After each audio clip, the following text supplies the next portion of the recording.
c'est un prénom d'emprunt, bien sûr, hein, voilà, pour vous dire que comme c'est facile de témoigner sur la question des chez des vacantistes. Et ce soir, eh bien, nous avons Jean-Baptiste. Bonsoir, Jean-Baptiste. Bonsoir, Monsieur Labbé. Voilà. Donc, j'ai eu la joie de voir Jean-Baptiste qui est venu me voir à la paroisse Saint-Roch. D'ailleurs, moi, je suis visible, atteignable. On peut venir me voir à Saint-Roch quand on veut. Voilà. Tous ceux qui me font des menaces, eh bien, qui viennent me voir à Saint-Roch, on discutera, il n'y a pas de problème. Pour moi, j'ai vu personne, hein. Voilà. Comme disait ma grand-mère, grand diseux, petit faiseux, hein. Voilà. Donc, ça parle beaucoup, ça dit pas, et ça fait pas grand-chose. Mais vous pouvez venir me voir sans problème, hein, voilà. Paroisse Saint-Roch, on me trouve facilement, n'est-ce pas, Jean-Baptiste? Oui, oui, mais tout à fait, hein. Moi, j'étais venu à la messe, je vous ai aperçu de loin Voilà. et je suis revenu parce que déjà, je trouve que l'église Saint-Roch, elle est magnifique. Ah, Et j'étais revenu me recueillir un petit peu et j'en avais profité pour voir si vous étiez là. Et par la grâce de Dieu, vous étiez là et j'ai pu vous partager mon expérience qui est menée à ce que nous allons entreprendre ce soir. et voilà, ça a été pour moi une rencontre très sympathique. Et on est beaucoup mieux à Saint-Roch que dans les placards à balai lugubres, bien Ça, sûr. c'est sûr. Voilà. Alors écoutez, autant que faire se peut, voilà, bon, évidemment, je ne vais pas trop vous demander des informations personnelles, hein, parce que, évidemment, déjà témoigner, c'est très courageux. Je vous félicite, mon cher Jean, hein, très courageux. Voilà, il faut vraiment le dire et le rappeler. Donc ceux qui font les malins sur les témoignages des gens, bah, écoutez, j'aimerais bien les voir à leur place, à mon avis. Je ne suis pas sûr que, vu le nombre de personnes que j'ai qui viennent me voir, je ne suis pas sûr que ça serait si facile que ça. Enfin, je parle des contempteurs, là. Voilà. Alors, mon cher Jean, je vais commencer par vous poser une première question. Comment vous êtes-vous trouvé à rencontrer ce que l'on pourrait appeler la secte CD vacantiste? Alors, déjà, on va parler du coup de mon CV spirituel parce que je crois que sur le commentaire qu'a fait Maître Tout à fait, vous su- avez raison. Oui. sur le commentaire qu'a fait Maître Abosi sur l'interview de Marie-Madeleine, il avait dit qu'il n'avait pas eu le CV spirituel Ah oui, de l'intéressé. comme Donc, employeur, bon, c'est gênant. du coup, je pense qu'il serait de bon ton de le faire avec moi.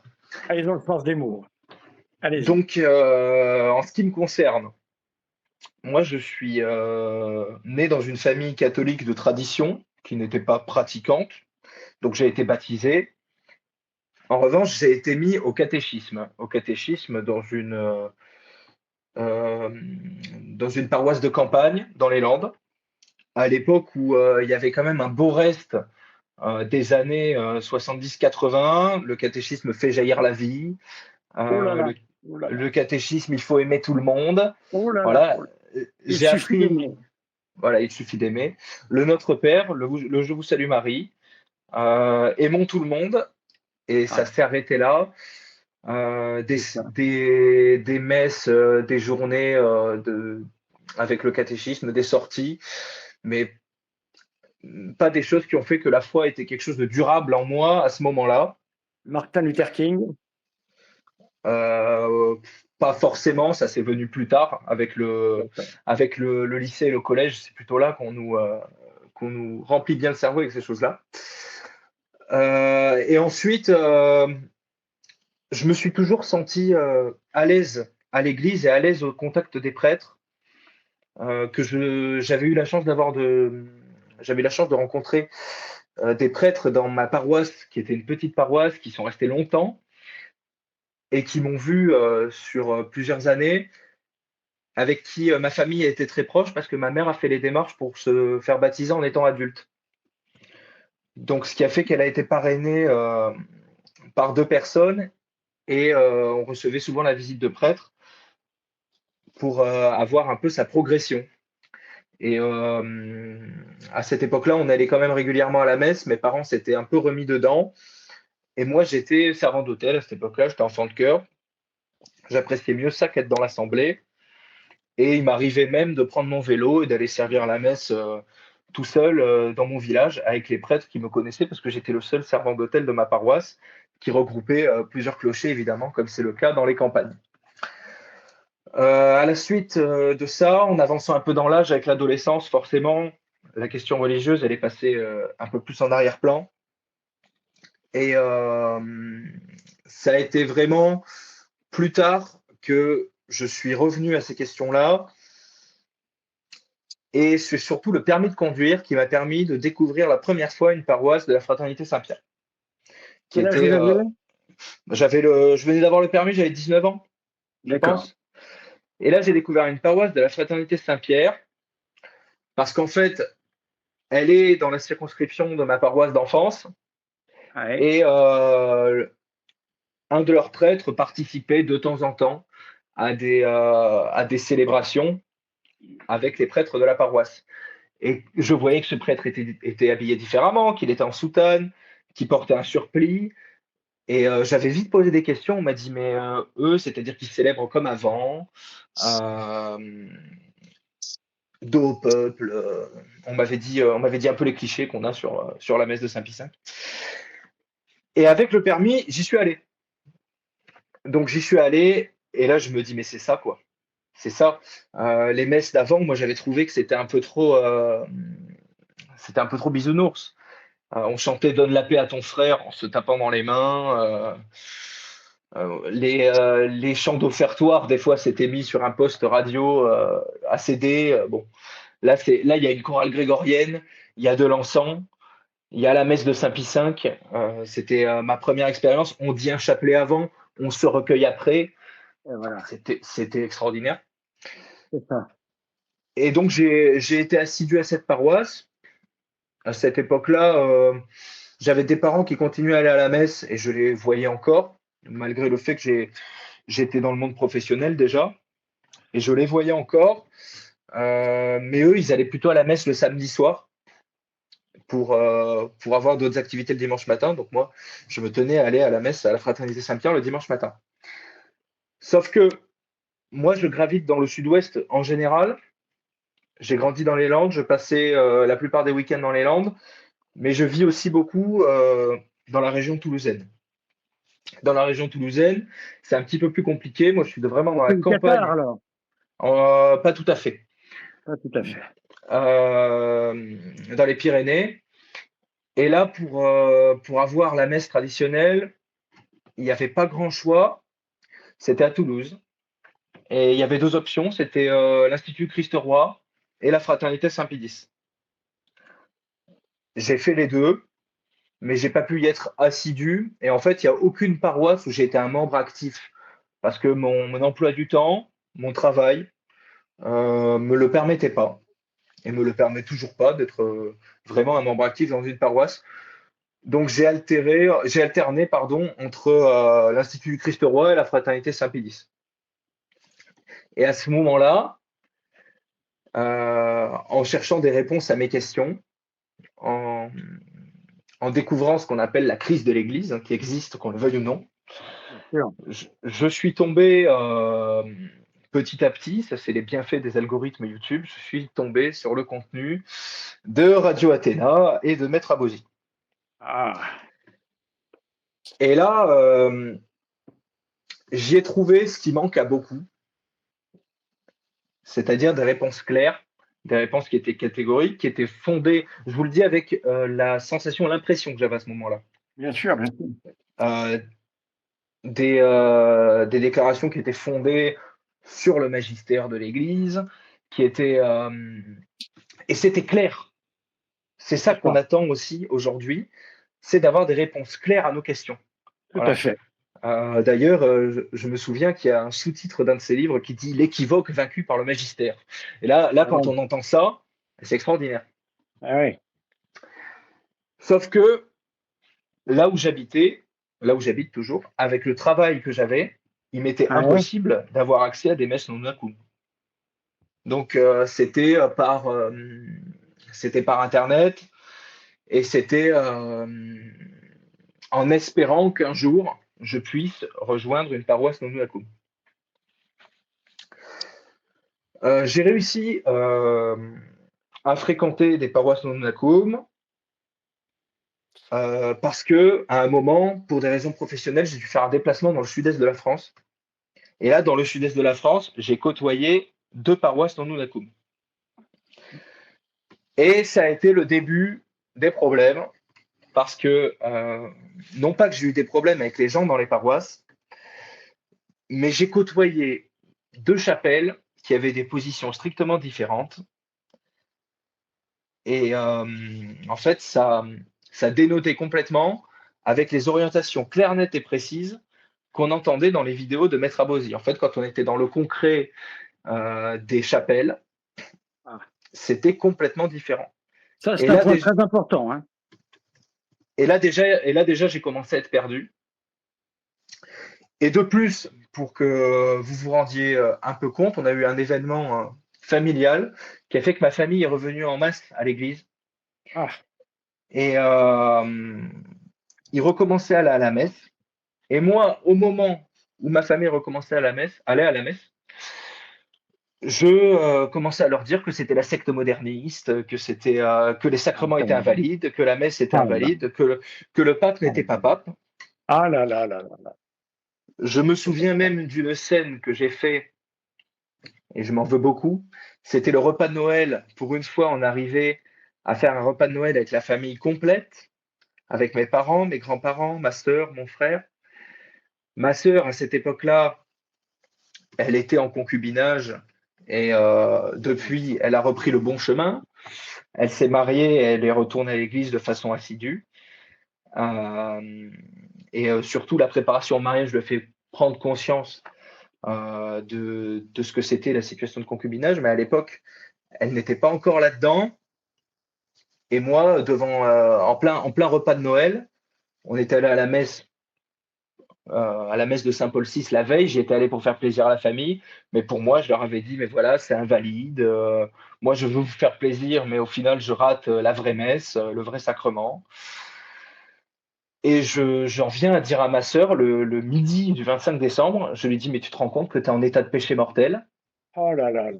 Oh, et, et que si tu meurs, tu iras en enfer. Enfin, le oh, 25 décembre, midi, en famille, oh, c'est peut-être oh pas là la meilleure chose à dire. ah là là là là là. Mais j'en étais là.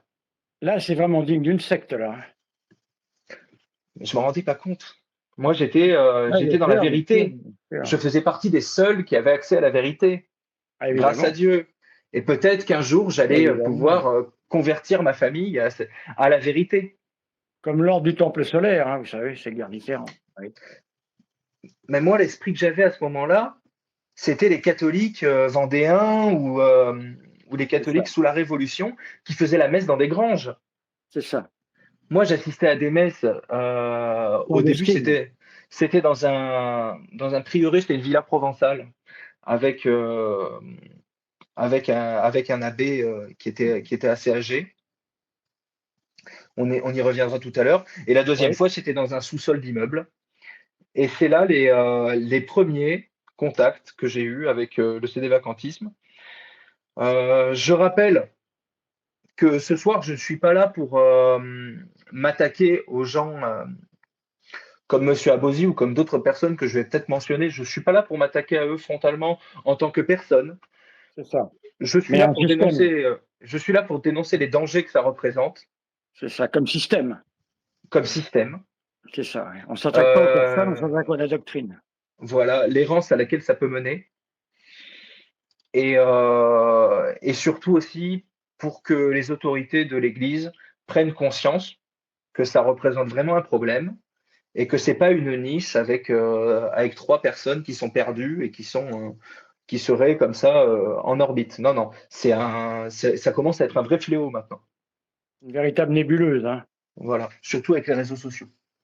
Donc je tenais à rappeler ça avant on entre un peu plus dans le vif du Alors, sujet. alors, moi, sans rien spolier de votre intervention, quand nous avons discuté, moi, il y a quelque chose qui m'a particulièrement marqué, c'est que j'ai toujours cru à une chose, c'est qu'en fait, pour avoir d'autres exemples, on passe généralement de l'Église catholique à la fraternité Saint-Pédis et au célévacantisme, et ensuite la suite, c'est une catastrophe, hein. Voilà, donc on verra dans votre parcours que ça répond un peu à ça.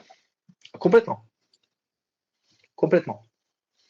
D'abord, ça a été la fraternité Saint-Pédis que je voyais pas comme quelque chose de dangereux ou de toxique. Je voyais la fraternité Saint-Pédis comme un moyen d'aller à la messe traditionnelle et Ça. d'accéder à la messe de Saint-Pie V près de chez moi. La première fois que je suis allé à la messe dans une chapelle de la fraternité Saint-Pédis, j'ai eu la messe de Saint-Pie V telle que je la connaissais, avec un sermon qui était très catholique. Il n'y avait pas de problème. Et je savais de toute façon que j'allais pas être un inconditionnel de la fraternité Saint-Pédis parce que mon emploi du temps et mon emploi tout court me le Vous le permettraient permettez pas. pas. Voilà. Donc j'ai pu m'entretenir avec le, le curé de cet apostolat, le prêtre principal de cet apostolat, Oui. qui était quelqu'un de très bien. Euh, mais après, j'ai pas bénéficié vraiment d'une vraie vie de paroisse parce que j'ai pas pu tout simplement. Et puis il fallait faire 1 heure de route. Moi, j'ai un travail qui est très prenant, C'est le malheur donc actuel, ça, justement. voilà, ça c'est sûr. Hein. Aujourd'hui, c'est compliqué quand on sait que les paysans du 19e siècle, ils tombaient à genoux 3 fois par jour pour dire l'Angélus, qu'ils allaient à la messe le dimanche matin et au vêpres le dimanche soir. Ah, On est malheureusement dans des vies bien différentes aujourd'hui. eh oui. Alors, vous disiez en début d'interview que, en fait, il y a un point moi, qui m'intéresse. Vous avez dit que entre ce que M. Abosi disait et la réalité des paroisses non acum, vous avez vu une différence. Est-ce que vous pourriez un petit peu nous expliquer? Alors oui, complètement. Ce que dit Monsieur Abosi dans ses vidéos, c'est toujours très clair, c'est appuyé par des encycliques. Et, euh, et en fait, c'est qu'aujourd'hui, avec le recul, que je me rends compte que la profession de Monsieur Abosi, c'est avocat. Et C'est pour tout ce gagner qu'il un fait. procès, il doit prendre un texte et extraire tout le jus possible pour gagner le procès avec les textes dont il dispose. C'est ça. Donc, il fait pareil avec des documents magistériels. Juste à la fin, il dit voilà, c'est très clair, c'est sans équivoque. Voilà. À des gens qui n'ont peut-être pas eu cet accès au magistère, et surtout à une époque où l'instruction religieuse, on sait très bien elle est pas dispensée, elle n'est pas toujours dispensée telle qu'il le faudrait. Donc c'est très facile d'arriver avec des grands mots et de dire vous voyez, c'est très clair. Donc ce que j'ai trouvé moi en paroisse, c'était bien différent de YouTube, en vérité, des réseaux sociaux. Moi, en premier, j'ai réussi à accéder à un prêtre qui avait été ordonné par Monseigneur Lefebvre, qui avait décidé de devenir sédévacantiste. Et je connaissais pas au début les nuances entre la thèse de Cassistiacum, les sédévacantistes purs. Je n'étais pas là-dedans au début. Mhm. Ça, j'y suis arrivé petit à petit. Et ce prêtre en question, donc il m'explique que lui, il est très âgé, que lui, il a été ordonné validement par un évêque qui était d'église, qui avait été consacré sur mandat pontifical. Mais aujourd'hui, il reste que lui et peut-être un autre prêtre dans une autre région. Mais le jour où lui, malheureusement, allait quitter ce monde, bah, il faudra faire comme les chrétiens du Japon, c'est-à-dire Ah, il faudra survivre peut-être 300 ans sans prêtre, jusqu'au retour d'un vrai pape, comme les chrétiens avaient fait au Japon quand ils avaient l'interdiction de pratiquer au XVIe siècle ou au XVIIe siècle. Et donc, on restera catholique en utilisant les deux sacrements qui ne nécessitent pas la présence d'un prêtre, du moins dans l'urgence ou en moyen dégradé, c'est-à-dire le baptême et, euh, et le mariage. Donc là, pour vivre en état de grâce sans prêtre, pour administrer le sacrement de la confession, c'est très compliqué quand même. Donc ça, c'est la première chose que j'ai trouvée. alors, je profite de votre témoignage pour rappeler tout de même des choses à nos amis. Nous savons, on en a parlé un petit peu avant, que un certain nombre de personnages assez connus de ce petit monde du sédévacantisme, pardon, on fait haro sur le baudet sur le témoignage de Marie-Madeleine, mais par contre, je les ai beaucoup moins vus présents sur une vidéo qui a été faite par aussi des anciens sédévacantistes qui explique la véritable histoire de l'Institut de Notre-Dame du Bon Conseil. Voilà. Hein, j'aimerais bien les entendre là-dessus. Alors, il faut rappeler que l'intégralité du clergé dit des lignées tuques ne sont pas de vrais prêtres et ils n'ont aucun évêque. Il faut le savoir, ça. Hein. Donc, ceux qui pensent aller à la messe le dimanche, avoir la vraie messe, comme ils disent, eh bien, ils n'ont jamais qu'une messe qui n'est pas célébrée par un prêtre. Donc, ça veut dire qu'il n'y a pas de présence réelle et ça veut dire qu'ils n'ont aucun contact avec les sacrements. Voilà, il faut le préciser, ça, pour ceux qui seraient encore dans le doute. Voilà. J'en profite pour revenir sur une chose concernant la paroisse que j'ai fréquentée à ce moment-là. Oui. J'avais fait un entretien avec le prêtre en question, auquel je n'en veux pas, et j'en profite pour rappeler que je ne suis pas là pour lui casser du sucre sur le dos, je raconte ce que j'ai vécu. Bien sûr. Et mon expérience du sédévacantisme, vous allez le voir, ça a été qu'une parenthèse à quelque chose de beaucoup plus grave après. C'est ce qui a mené à quelque chose de beaucoup plus grave après. Mais c'est ce qui a permis de mener à quelque chose de plus grave. Ça a été l'instrument de plus grave. Complètement. Donc, quand je suis allé dans cette paroisse, le prêtre voulait savoir où j'en étais à peu près sur mon instruction religieuse, ce que je savais de la crise de l'Église. J'en savais ce que j'en savais après avoir regardé quelques vidéos alors, de Maître quand vous dites Abosi. cette paroisse, c'est pas une paroisse, attention, c'est même Non, pas c'est une chapelle. chapelle. Oui, c'est une chapelle, une c'est une petite pseudo-chapelle. communauté. C'est ça, mais ça n'a pas de terme canonique, hein, d'accord. Oui, autant pour moi. Ouais. Voilà. Et le prêtre en question me demande si j'ai un missel. Je lui réponds que oui. Il me dit lequel. Je lui dis j'ai celui de l'abbaye du Barou. Oula. Il me dit oh c'est pas fou. Essayez de vous procurer un missel de Don Lefebvre. Ah ouais. Je dis très bien. Je vais m'occuper pour trouver ça. Et je trouve un missel par Vinted. Et il n'y avait pas de missel Don Lefebvre, mais dans les années, j'arrive à trouver un missel. Bon. J'arrive avec ce missel, je lui dis bon, j'ai trouvé celui-là, qu'est-ce que vous en pensez? Il regarde l'année c'était 1938. Ah bien. Et il me dit mais il n'y a pas les réformes de la Semaine Sainte de Pie XII. Voilà, donc ça c'est bon. Et ça c'est à noter. Je lui dis ah bon? Je dis je ne sais pas ce que c'est. Il me dit oui, parce que moi je célèbre selon les réformes de la Semaine Sainte de Pie XII. Ah tiens. Il me dit bon, pour l'instant, gardez celui-là. De toute façon, c'est qu'une semaine, hein, vous en avez 51 autres, où ce sera bon.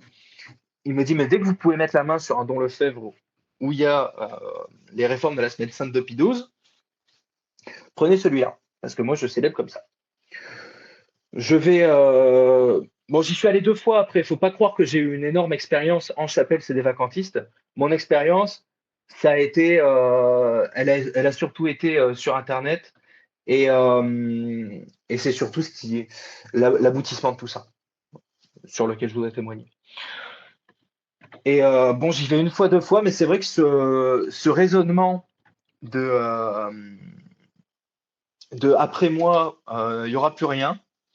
J'avais trouvé ça bizarre parce que je commençais à avoir accès aux vidéos des abbés du Tertre, de la Chanonie, qui eux étaient des jeunes prêtres, alors je ne comprends pas. Alors, attention, précisons que ce sont 2 prêtres de l'Institut Notre-Dame du Bon Conseil. Donc, ce sont de faux prêtres. Ils n'ont jamais été ordonnés. C'est la lignée tuque. Voilà, je précise pour nos amis. Mais donc, à ce moment-là, je ne comprends pas. Je dis, il y a un prêtre qui me dit qu'après lui, il n'y aura plus rien. Et dans cette même région, il y a une autre chapelle qui, elle, est de l'IMBC, justement. Donc, des faux prêtres.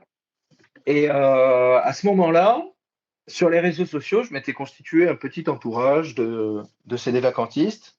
De toute façon, il y en a beaucoup sur les réseaux sociaux qui sont très actifs.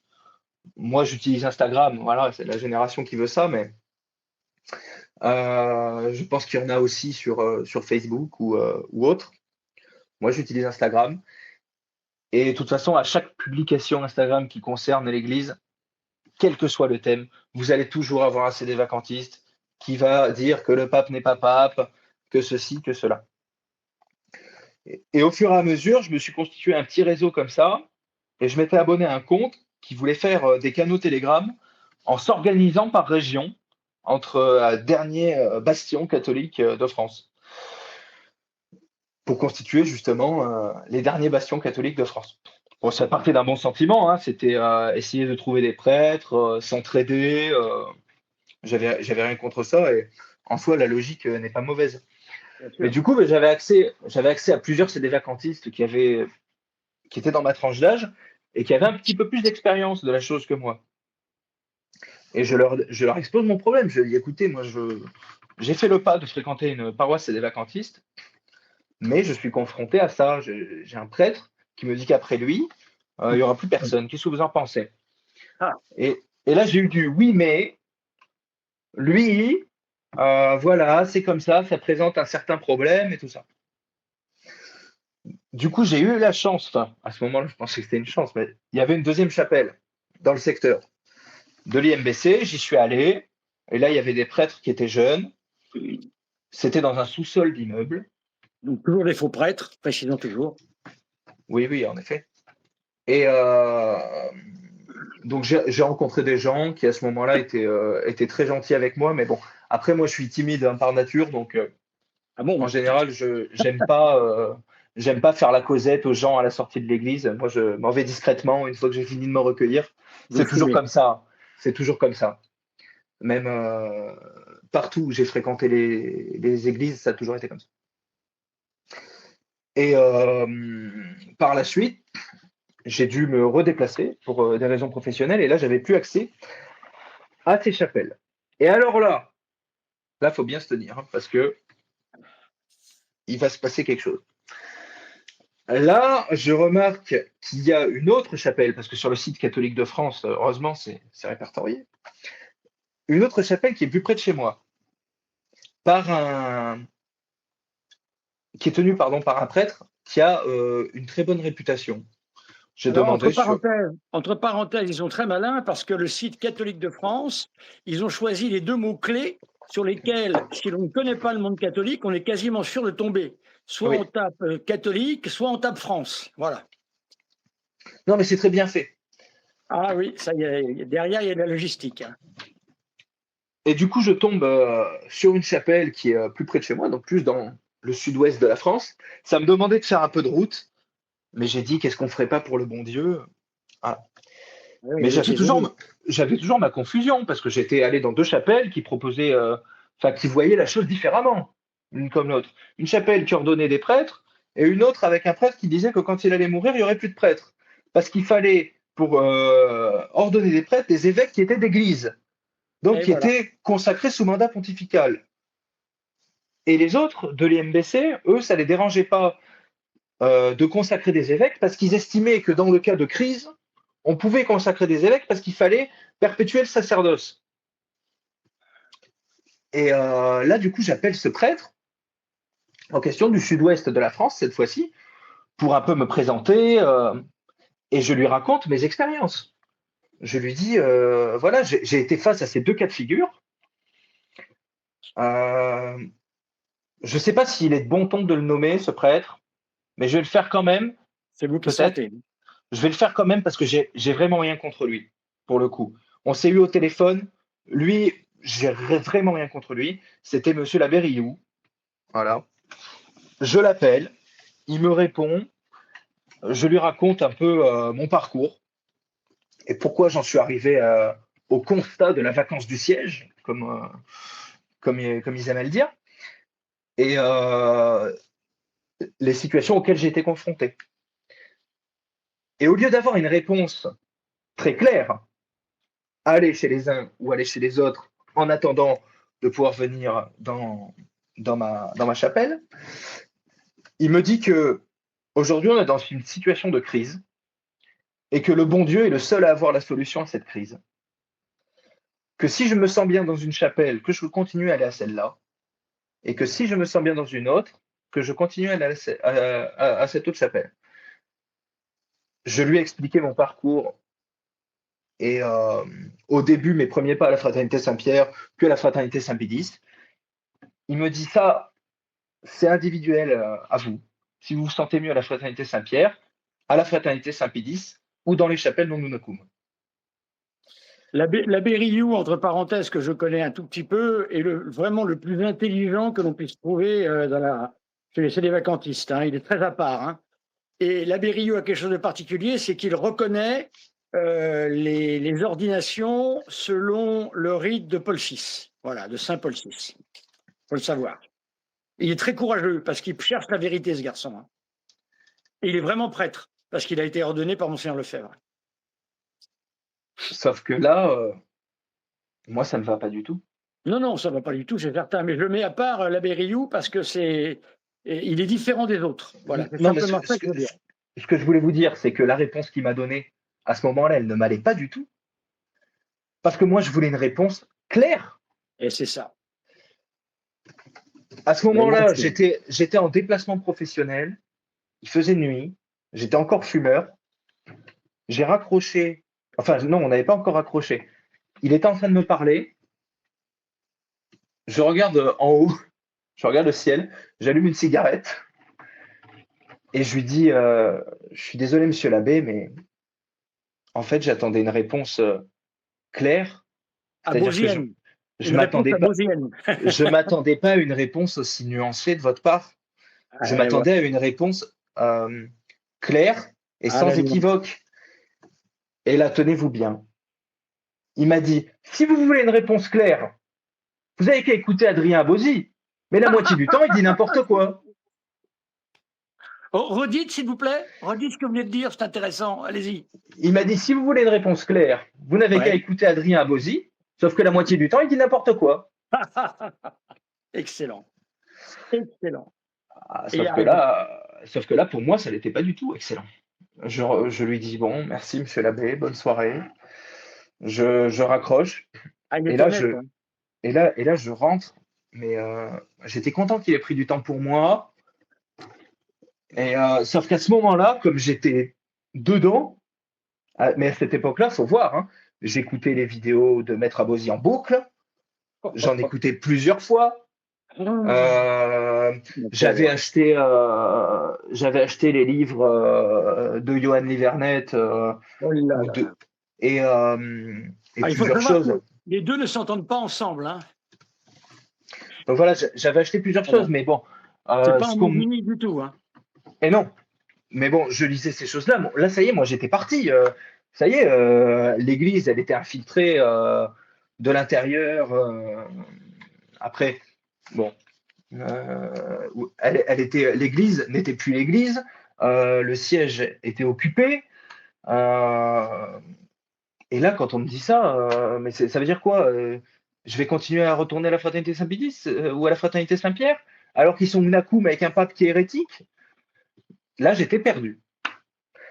Et donc, à la suite de ça, là, ça a été le down, comme on dit en anglais. J'ai pris vraiment un coup de bambou sur la nuque.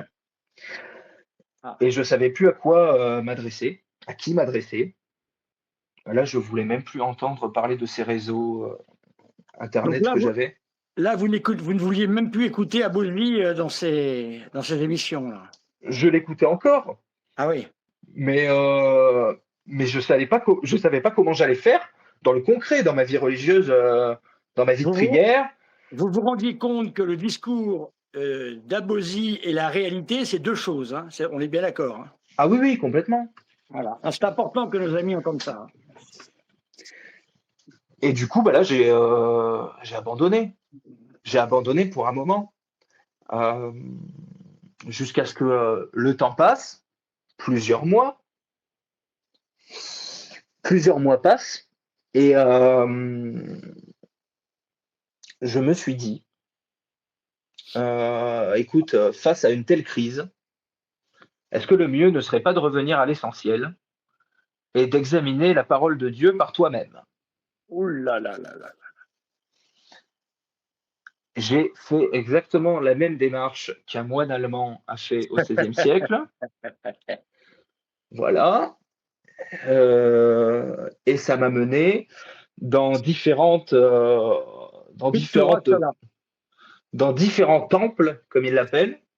Voilà. Et là, ça y est, je me rapprochais de la vérité. Voilà, sauf que non. Et après, ça a été qu'un enchaînement de, de, Alors, vous avez de, fréquenté un peu le protestantisme alors? bien, Ah bien. bien parce que je suis assez jusqu'au boutiste dans mes Ouais, démarches. je comprends, Et ouais. le problème avec le protestantisme, c'est que la plupart des... bon, il y a plein de problèmes, mais le problème que je rencontrais à ce moment-là, c'est que les chapelles conventionnelles, c'est hyper libéral, il y a des pasteurs femmes, non, moi je voulais pas de ça. Et après, il y a les églises évangéliques, quoi. Voilà. Avec les trans, les trans, je parle de gens qui rentrent en transe, Ouais, c'est ça, c'est ça. du parler en langue, chose avec laquelle j'ai du mal dans les milieux charismatiques déjà. Ah oui, dans le genre Euh, pagaille, c'est pas mal, quoi, hein. Moi, je voulais, à ce moment-là, j'étais devenu un calviniste pur et dur. Aïe, aïe, aïe, aïe, aïe. Donc vous êtes Euh, passé, que nos amis nous entendent bien, le sédévacantisme, poussé à son terme, vous a conduit au calvinisme. voilà. Extraordinaire. Euh, Ce qui m'a conduit au calvinisme, mais quand j'ai parlé avec des protestants ou des évangéliques que j'ai pu. Là, je me suis forcé, j'ai dit, il faut que tu rencontres du monde, il faut que tu aies une vie d'église. Mais là, les gens ne me suivaient plus. Ah, Parce que moi, j'écoutais des discours qui disaient que pas les papes de Vatican II, tous les papes étaient antéchrist. Moi, j'écoutais des discours de réformés écossais du XVIe siècle qui faisaient partie des plus violents.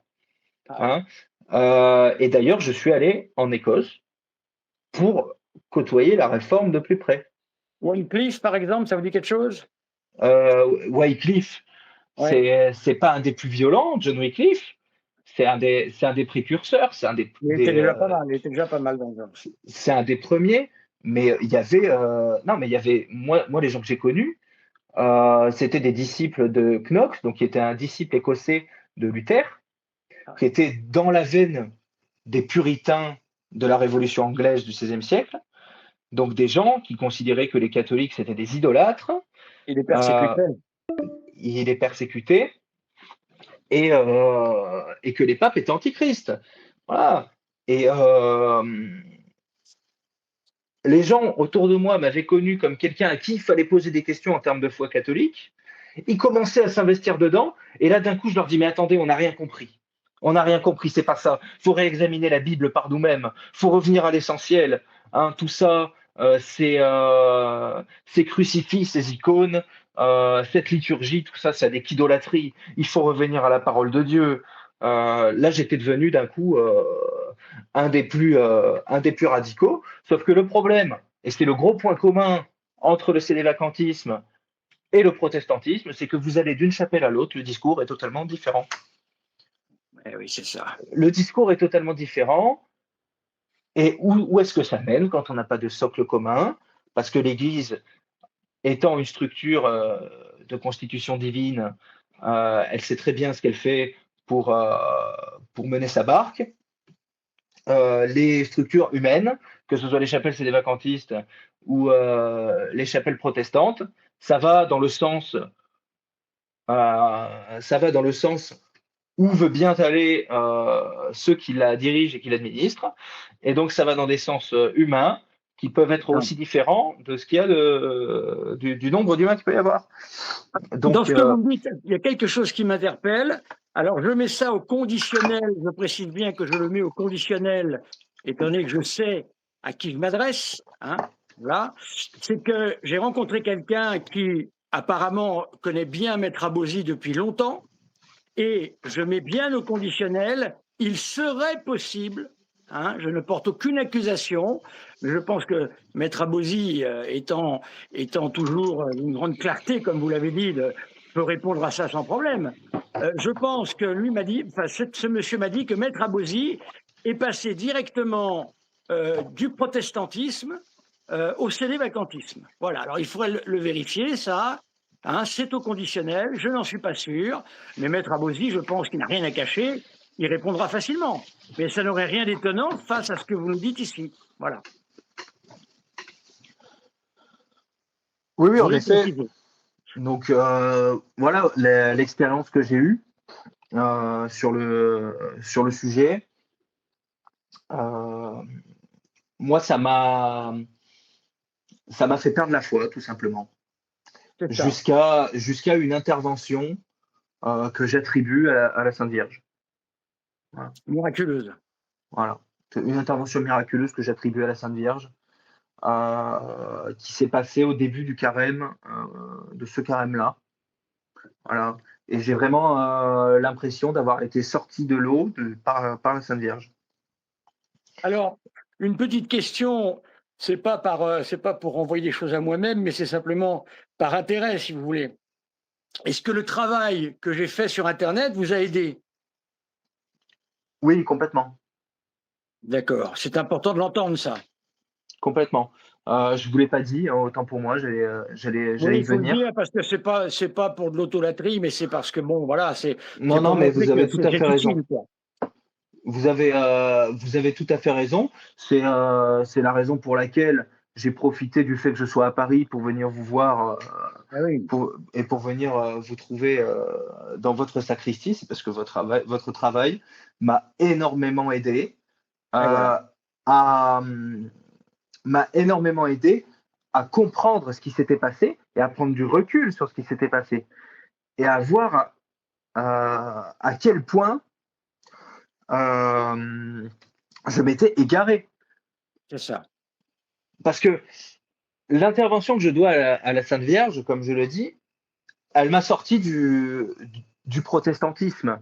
Mais quand je suis sorti du protestantisme, Ah, qu'est-ce que alors j'ai là, fait Qu'est-ce que j'ai fait juste après? Ben, j'ai vu une vidéo d'Adrien Bozzi. aïe, aïe, aïe, aïe, aïe. Et alors? Sauf que, sauf qu'à un moment, bah, en même temps, je regardais votre contenu. C'était un moment où je pouvais me permettre de consommer pas mal de contenu YouTube. Et j'étais tombé sur vos vidéos qui, grâce à Dieu, ont réussi à bien sortir dans mes algorithmes. Et avec des titres où c'était où vous disiez que vous répondiez à Maître Abosi. Et C'est là, j'ai ça. vu et là, j'ai vu l'étendue de votre travail. Et puis, vous, au moins, c'était des réponses claires, mais qui Voilà. étaient, qui étaient fondées sur, le magistère de l'Église, sur votre expérience en tant que prêtre. C'est ça qu'il faut dire aussi. C'est qu'il faut, dans le sédévacantisme, même moi, j'étais devenu un théologien, voilà, Et voilà. euh, alors que, alors qu'il faut laisser ça aux prêtres. Bah, Surtout, le rapport entre sédévacantisme et calvinisme ou luthérianisme, comme disait Boileau, tout protestant, une Bible à la main est pape. Alors on pourrait dire de la même façon que tout sédévacantiste avec les ouvrages de Maître Abosi en main est pape aussi, vous voyez.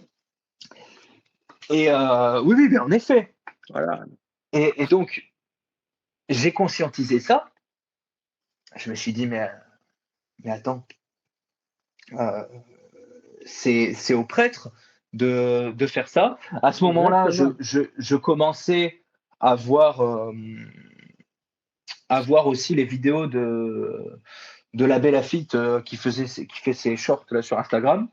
Bon, qui était bon, ce qu'il envoie, c'est des questions de catéchisme qui étaient assez simples en soi. Et dès que j'ai vu qu'il était non Nacum, moi je le connaissais pas. Dès que j'ai vu qu'il était non Nacum, qu'il était dans cette sphère, j'ai dit allez, c'est bon, je veux plus voir ça. On va pas retomber là-dedans.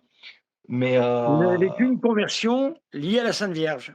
oui, complètement au carême. J'ai ressenti un besoin de prier la Sainte Vierge et le chapelet que même avant de tomber dans ces vacantismes, Vous n'aviez je pas. n'ai jamais ressenti. C'était un petit peu ça aussi, une fragilité que j'avais par rapport au protestantisme, c'est que j'avais jamais eu la dévotion mariale qui était quelque chose de Voilà, naturel pour moi. et voilà, et voilà. Et là, d'un coup, je n'avais pas de chapelet, j'avais juste ma Bible avec moi. J'avais besoin de la connaître, la Sainte Vierge, de la prier, Ça, de m'entretenir avec elle. Et j'ai pu aller dans des églises parisiennes, m'agenouiller devant la statue de la Sainte Vierge, dire c'est le ça. chapelet, dire même des rosaires complets, et me fournir en écrit de mariologie, comme l'imitation de la Sainte Vierge de Thomas Kempis, et surtout les écrits de Saint-Louis-Marie Grignon de Montfort. Évidemment. Le grand Et, docteur Marial, même s'il n'est pas encore docteur, mais enfin bon, il en a toute l'étendue. et vraiment, là, c'est ça qui m'a fait revenir. Alors que j'avais commencé mon carême en tant que protestant. Ah, extraordinaire. J'avais commencé mon carême Extraordinaire. en tant que protestant. C'est-à-dire que Extraordinaire. oui, parce qu'il y a des protestants qui font le carême, hein, pour ceux qui ne le savent pas, les luthériens, les anglicans font le carême, et alors que certains sont complètement contre. Mais moi, j'avais décidé de le faire, et il y a un moment, j'ai eu ce besoin de prier la Sainte Vierge, même si au début, je me suis dit, bah, écoute, je le fais, mais j'y crois pas vraiment.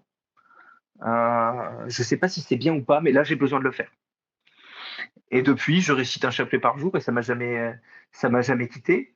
Et les écrits de Saint-Louis-Marie Grignon de Montfort qui m'ont nourri, qui ont été un vrai nectar pour le cœur, hein, j'avoue. Et, La et, dévotion de, mariale, le remède au célébacantisme, hein, d'ailleurs, hein, bien sûr. Je et lisais depuis, là, je citais en chair la vie de Saint Jean Bosco et je me suis rendu compte que Saint Jean Bosco également avait été attaqué à l'époque par les Albigeois. Et il y a de grands liens, c'est pour ça que je vous parlais des cathares tout à l'heure, il y a de très grands liens dans la pensée cathare et la pensée albigeoise avec la forme du célébacantisme. Hein. Il y a beaucoup de choses qui sont très proches, hein, il faut le savoir. Hein. Voilà. Et avec des questions qui restent sans réponse, par exemple. Hein. Alors, ils nous disent que le pape n'est pas un vrai pape. Maître Abosi, 15 minutes après l'élection de Léon XIV, disait déjà que c'était un faux pape. Alors, donc Maître Abosi a-t-il un magistère particulier pour indiquer quel est le vrai pape et quel est le faux pape? Voilà. Bon, vous voyez, c'est quelque chose, ça, ce sont des choses tout à fait extraordinaires tout de même. Hein. J'ai toujours trouvé ça fameux. Hein. Voilà. et- j'ai une anecdote qui m'est remontée là. Il faut que je vous la raconte. Allez-y, parce que là, on n'a plus que 6 minutes. Hein. Dans les vidéos de Maître Abosi, il fait toujours des appels aux dons. Et, Ah oui, ça c'est permanent, ça, oui. et des un appel aux dons pour l'école des Trois Saint-Jean en Belgique, voilà, des choses comme ça. Et il présente les magasins, ses magasins partenaires, on va dire. Et il présentait la librairie française. Il présentait la librairie française au 202 rue Le Courbe, métro Ouais. La Motte Piquet. J'ai des belles Donc, anecdotes là-dessus aussi. Allez-y. donc je vais au 202 rue Le Courbe pour me procurer ces ouvrages. Je voulais Parole de Pape. Je tombe sur une personne. Bon, je pense que cette personne, elle est connue. C'est un religieux qui depuis est décédé. Je crois qu'il est décédé il y a quelques mois. Et, euh, et cette personne me dit, vous cherchez quelque chose? J'étais le seul dans la. Et en fait, c'est un garage, hein, cette librairie. Mais il y avait énormément de choses. Et il y avait énormément de choses. Donc, moi, j'ai grenouillé là-dedans. Il y avait des choses très bien, hein, d'ailleurs. Hein. Et il me dit, vous êtes venu pour quelque chose en particulier? Je lui ai dit, ben, écoutez, je viens chercher Parole de Pape de Maître Abosi. Il dit alors, deux choses. Déjà, je l'ai plus. Et il faut pas lire ça. Excellent. Il me dit, non mais il est pas sérieux ce garçon-là. Franchement, il est pas théologien lui. Il me dit, lisez Don Guéranger. Voilà, ça c'est de la vraie théologie. Et il m'a dit Don Guéranger, il répond à ces questions d'infaillibilité pontificale. Mais ne lisez pas Abosi, enfin, il est avocat, il n'est pas théologien. Et voilà. Donc, M. Abosi ne fait pas l'unanimité dans les milieux célébacantistes. Mais ça, on le sait pas. Et voilà, Quand on le voit de loin, On le sait pas. Mais Donc là, ça, ça a été, voilà, j'ai alors dit, allez, normalement, il faut savoir que quand on fait de la théologie, quand on fait lors du débat avec Maître Abosi, j'en avais parlé avec lui, là, il s'est mis très en colère quand je lui ai dit ça. Normalement, il y a ce qu'on appelle le Detzinger, c'est-à-dire que même la parole des papes, c'est l'Église qui la donne, la parole des papes. On ne veut pas utiliser comme ça la parole des papes comme les protestants utilisent l'Évangile. Voilà. Donc elle est exactement. classée par question, et il n'a jamais voulu admettre il fallait prendre le Désinger. Et pourtant, je lui ai montré que le Désinger existait bien avant le Concile Vatican II. Donc voilà, tout est auto-référencé par M. Abosi et rien d'autre. Voilà, les seules lectures qui conviennent, ce sont les siennes. Et le reste n'a pas d'existence pour lui. Même saint Thomas d'Aquin est un auteur extrêmement secondaire, si j'ai bien compris. Mais de toute façon, les seuls livres qui sont bons à lire, ce sont les livres qui sont disponibles au Cercle Saint-Robert Bellarmin, qui sont C'est ça. disponibles aux éditions Saint-Rémy et bien C'est sûr ça. aux éditions Les Stockades. Et Voilà. le reste, poubelle, comme il dit. Parce que Poubelle. des fois, C'est ça. hein, Avec Monseigneur de la Susse, totalement périmé, puisque très bien au XIXe siècle, mais qui ne répond absolument pas aux questions actuelles. Voilà, c'est un vrai problème, ça. Voilà, donc, mon cher Jean, je vois qu'il nous reste 2 minutes. oui. Je pense que l'essentiel est dit, à moins que vous vouliez rajouter quelque chose, mais Non, déjà, il y a beaucoup de je choses dans pense votre avoir fait témoignage, le hein. tour. Je pense avoir fait Voilà. le tour. Je vous remercie sincèrement, hein, au nom des personnes qui, comme vous, peuvent être perdues et surtout entendre cette parole de Maître Abosi qui est une parole de confusion, bien sûr, hein, parce qu'il attire beaucoup de monde autour de lui. C'est un avocat, donc il sait parler, il sait utiliser les mots, c'est évident. Ça doit être d'ailleurs un très bon avocat, j'imagine, hein, voilà. Mais quand on est avocat, on est avocat, on n'est pas théologien. Voilà. J'aimerais que Maître Abosi nous fasse aussi lui-même un CV intellectuel, c'est-à-dire qu'il nous explique où est-ce qu'il s'est formé. Voilà, mais je crois malheureusement, il ne s'est pas formé. Voilà, hein, il n'a pas fait une seule heure de cours dans un séminaire. Merci, mon cher Jean, pour ce témoignage extrêmement important. Voilà, soyez sûr de ma prière et je vous verrai avec plaisir à chaque fois que vous repassez par Paris. Très bien, merci Monsieur l'abbé. Au revoir, Jean, merci. Au Au revoir. revoir.